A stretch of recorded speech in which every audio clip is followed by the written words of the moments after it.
Hi everyone, my name's Amanda. I'm a cruise ship employment specialist. I worked on cruise ships for 10 years and then went into cruise ship employment and recruitment services for another 5 years.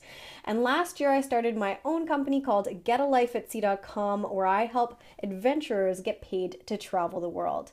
And today's episode, we're going to be talking about 3 must-have electrical items for working on a cruise ship. So let's get started.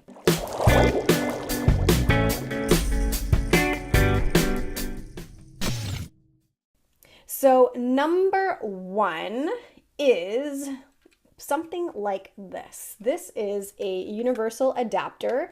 It's probably one of the coolest things that I own. I bought it over 15 years ago, and it literally takes almost every plug you can imagine. So it's like North, South America, Australia, New Zealand, Europe, and the UK. It can take all of those plugs, and I actually can make all of those plugs just by fiddling with this stuff in the back to actually make all the different plugs. So I love this because it's so compact and it is super useful, because when you're on a cruise ship, some cruise ships will have American plugs on board and others will have Europeans, so you just don't want to be caught out. So it's always a great idea to have one of these for your computer, for your phone, whatever. So that is number 1. So the next thing I'm going to recommend is one of these. So a lot of you guys are going to be bringing your laptops on board. I do recommend it because it's a great way to stay in contact with home and watch, your own movies in your own cabin. A lot of cruise lines will provide crew TV, but those movies, you'll literally see the same movie for like 3 months on those channels. So it is nice to have your own computer so you can have your own movies. And that brings me to this, which is an external hard drive or something like this. It's always a great idea to bring an external hard drive with you for your contract. If you can fill it with movies before you go, I highly recommend it. Do make sure that you do get your movies from legal sources, though. I'll give you another side tip. This didn't happen to me, but it has happened to other people, where they've downloaded illegal movies and had it on an external drive or on their hard drive on their computer, and they have been caught at customs in various countries, and they've either had their computer taken away, and in one instance actually somebody was deported.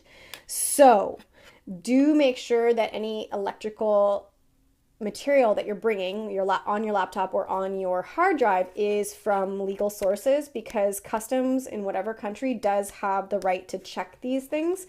And based on where you are, there may also be certain restrictions with the types of movies that you're allowed to bring in.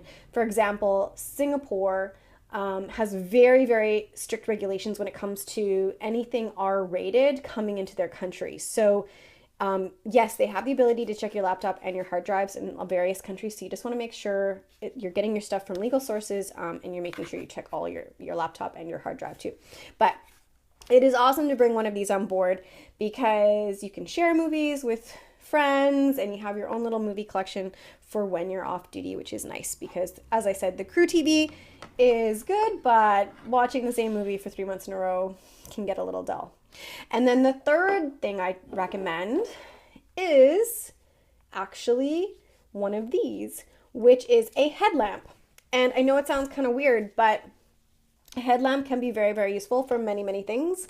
So most crew cabins, especially when you start out, you're not going to have a window in your cabin unless you're at a managerial or supervisory level. So your cabin will literally be 4 walls. It's with a door. It's not going to have a window. So you're going to be sharing your cabin with a roommate.